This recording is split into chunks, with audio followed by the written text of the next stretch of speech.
Det er 1857. I de fjerne Østasien raser den anden opiumskrig, hvor franske og britiske tropper har netop angrebet Kinas kystbyer og bevæger sig mod Peking.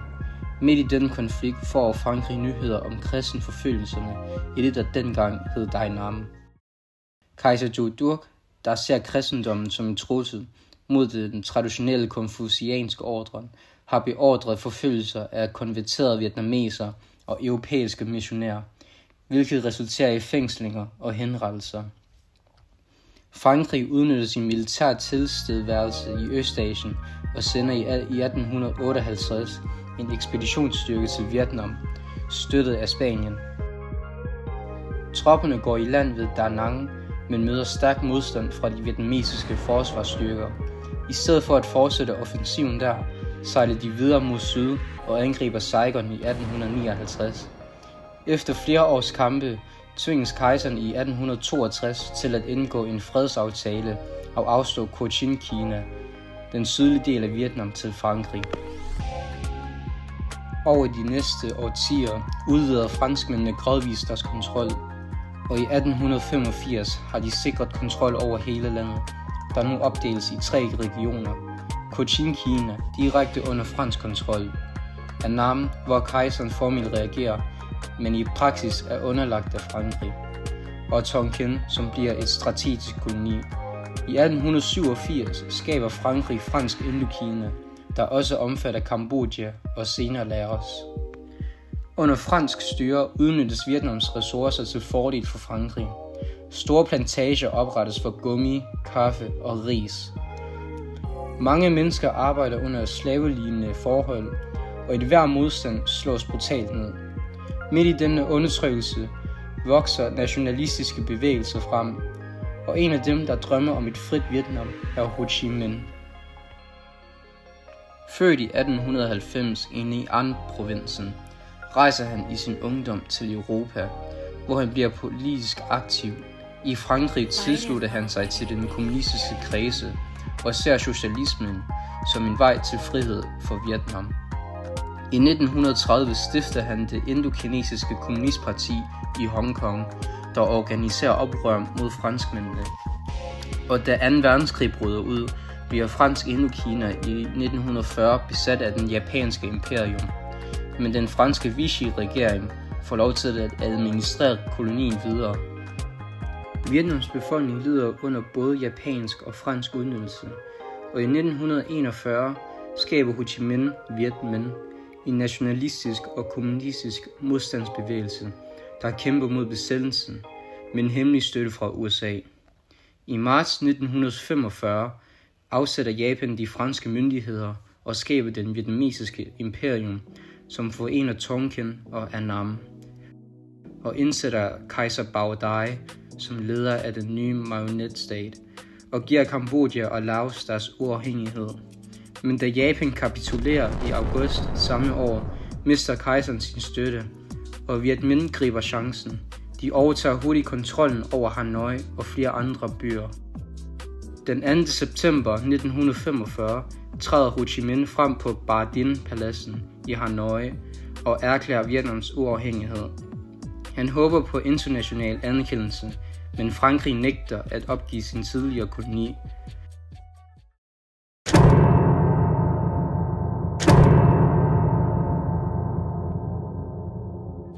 I november 1946 bombede de franske styrker havnebyen Haiphong og dræbte tusindvis af vietnamesere. Kort efter rykkede franskmændene ind i Hanoi, og konflikten udviklede sig til en regulær krig. Viet Minh, anført af general Vo Nguyen Giap, førte den klassiske guerillakrig. I stedet for at møde den overlegne franske hær i åbent slag, brugte de Vietnams bjerge og jungle til at slå til mod franske forsyningslinjer og baser. Krigen ændrede sig dramatisk i 1949, da Mao Zedong sejrede mod Nationalistpartiet i den kinesiske borgerkrig og etablerede et kommunistisk styre i Kina. Kina begyndte straks at støtte Viet Minh med våben, forsyninger og træning. På den anden side støttede USA Frankrig økonomisk, da de frygtede spredning af kommunismen i Asien. Det afgørende øjeblik i den første Indokina-krig kom i 1954 i slaget ved Dien Bien Phu. Franskmændene, der ønskede at tvinge Viet Minh ud i et afgørende slag, etablerede en stærkt befæstet base i det nordvestlige Vietnam. De var overbeviste om, at Viet Minh ikke kunne være i stand til at transportere tung artilleri igennem det bjergrige terræne. Men general Vo Nguyen Giap og hans styrker narrede dem. Med tusindvis af soldater og arbejdere blev kanonerne slæbt gennem junglen og placeret i bjergene omkring den franske base. I marts 1954 begyndte det massive bombardement, og franskmændene blev fanget i en belejring, der varede i 55 dage. Til sidst, den 7. maj 1954, faldt Dien Bien Phu, og over 10.000 franske soldater blev taget til fange, og kun en brøkdel overlevede de hårde forhold i Viet Minhs fangelejre. Nederlaget sendte chokbølger gennem Frankrig. Den franske regering stod i krise, og kort efter faldet af Dien Bien Phu trådte premierministeren Joseph Daniel tilbage. Hans efterfølger Pierre Mendès France gik ind for en hurtig afslutning på konflikten og støttede en tilbagetrækning fra Indokina. Kort efter blev der indkaldt til Geneve-konferencen, hvor stormagterne mødtes for at finde en løsning. Her blev det besluttet, at Vietnam midlertidigt skulle deles ved den 17. breddegrad. Ho Chi Minh og Viet Minh fik kontrol over Nordvietnam, mens Sydvietnam blev overladt til den vestligt støttede regering under Ngo Dien Diem. Diems regime var korrupt og brutalt over for sine modstandere, især mod buddhisterne, hvilket skabte stor utilfredshed blandt befolkningen i syd. Dette skabte oprør, og i begyndelsen af 1960'erne voksede en væbnet guerillabevægelse Viet Cong frem i Sydvietnam med støtte fra Nordvietnam. Der var planer om et nationalvalg i 1956 for at genforene landet, men denne aftale blev aldrig overholdt. Første Indokina-krig var slut, men Vietnam var stadig splittet. Det, der begyndte som en kamp mod fransk kolonialisme, udviklede sig hurtigt til en større konflikt, hvor USA nu trådte ind for at stoppe kommunismens spredning.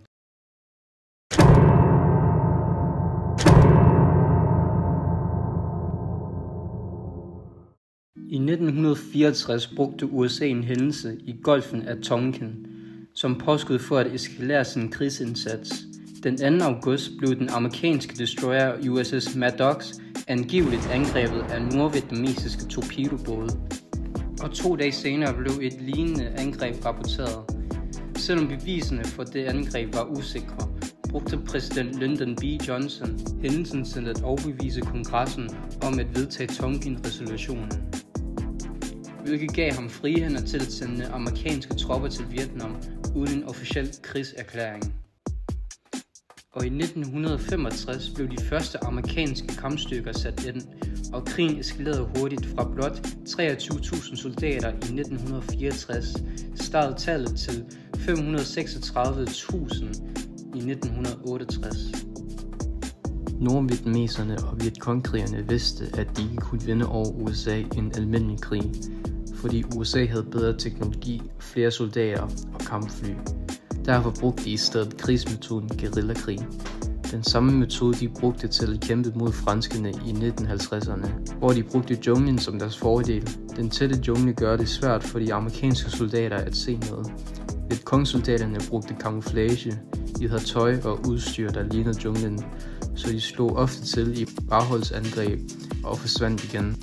Vietcong-krigerne brugte også et kæmpe netværk af underjordiske tunneller. Tunnelerne blev brugt som skjulesteder, våbenlagre, sovepladser og til at flytte sig rundt uden at blive set.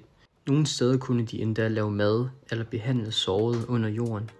Tunnelnetværkene var svære at finde, og selv hvis amerikanske soldater fandt dem, var det ofte fyldt med fælder.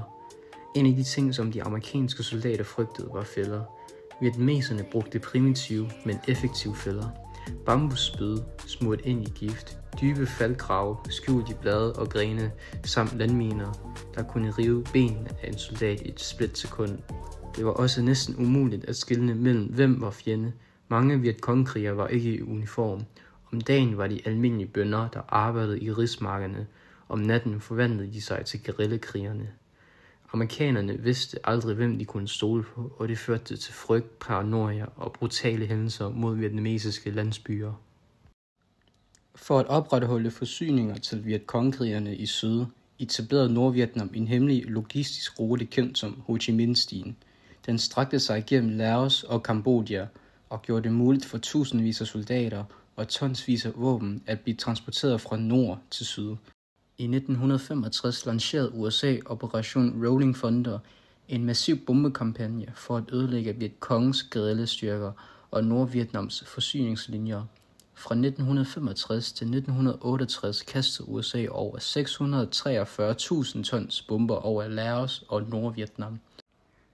USA brugte også et kemisk krigsførelse i form af Agent Orange, et plantegift, der blev spredt over junglen for at fjerne Vietcongs skjulesteder. Over 19 millioner liter af plantegiften blev sprøjtet ud, hvilket skabte alvorlige sundhedsskader på både vietnamesere og amerikanske soldater. Agent Orange indeholdt dioxin, et ekstremt giftigt stof, der har langvarige konsekvenser. Eksponering for dioxin er forbundet med en række alvorlige sygdomme som lunge- og leverkræft, samt alvorlige reproduktive problemer og børn født med misdannelser. De vietnamesiske myndigheder anslår, at omkring 400.000 mennesker er døde som følge af Agent Orange, og at 4,8 millioner vietnamesere blev udsat for Agent Orange. Samt 500.000 børn siden krigen er født med medfødte skader relateret til eksponeringen. Selvom Vietnamkrigen sluttede for mange årtier siden, kan konsekvenserne af Agent Orange stadig mærkes i dag.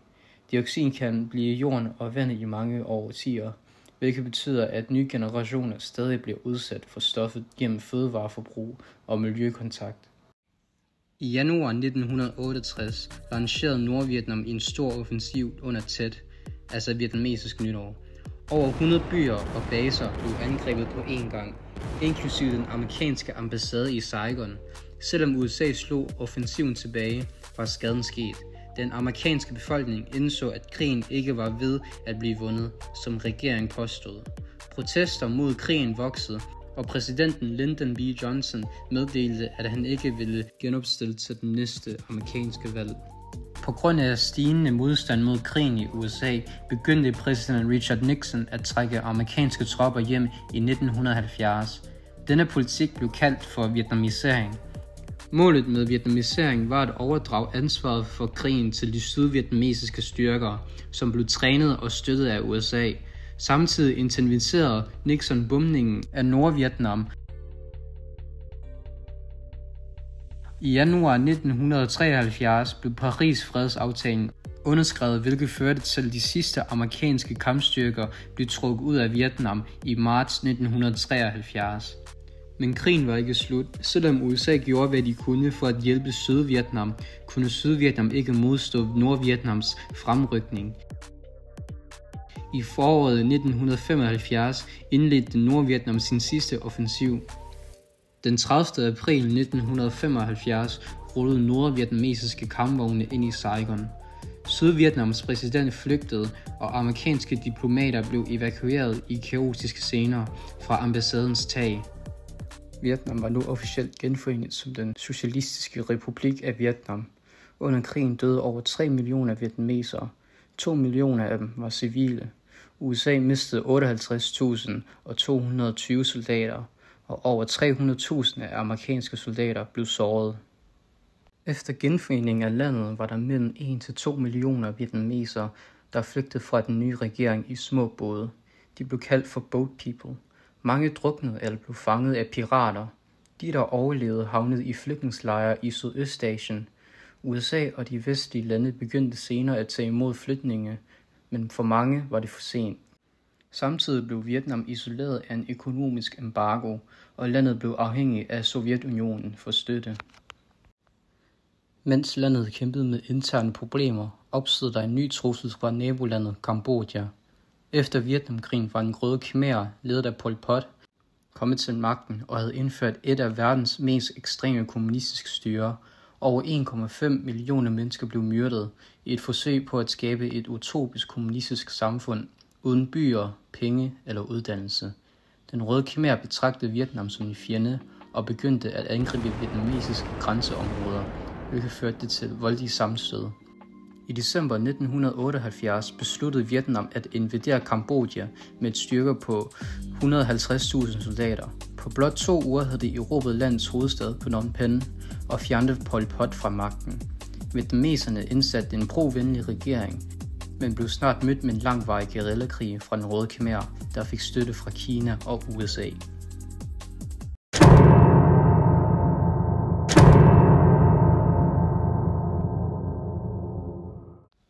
Kinas leder Deng Xiaoping opfattede Vietnams invasion af Kambodja som en alvorlig trussel mod den regionale magtbalance.